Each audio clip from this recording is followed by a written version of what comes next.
Heeding the warning call, hundreds of thousands of New Orleans residents fleeing their city as Hurricane Gustav churns through the Gulf of Mexico. At the moment, it's weakened to a Category 3 storm, but Gustav is expected to regain strength before landfall near New Orleans. Already, it's been dubbed the mother of all storms. And for these people, it's an all-too-familiar crisis. The memories from Hurricane Katrina, which hit the area 3 years ago, almost to the day, are still fresh in their minds. He briefed the public and the media on the ongoing status of the evacuation efforts.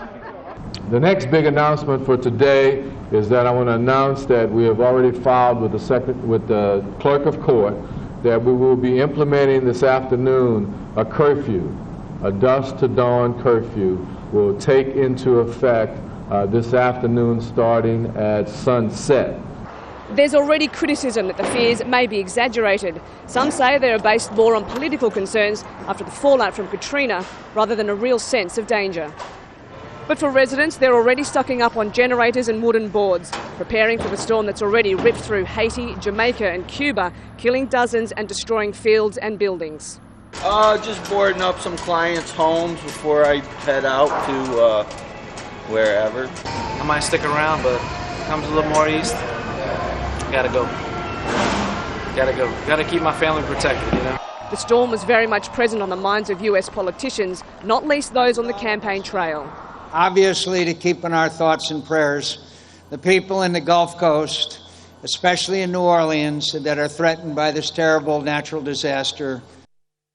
But the White House is taking no chances. US President Bush and Vice President Cheney have announced they will not be going to the Republican convention, instead choosing to focus their attention on the response of their authorities to Gustav.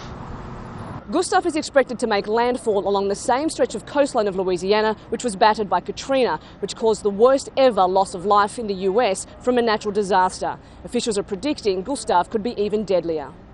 In addition to the possible loss of life, there's the economic concern. In the path of the storm are thousands of oil rigs off the US coast, which officials have already evacuated. And with forecasters warning that the hurricane's impact will extend well away from the storm's eye, federal measures which failed the area's residents during Katrina will now stand the test.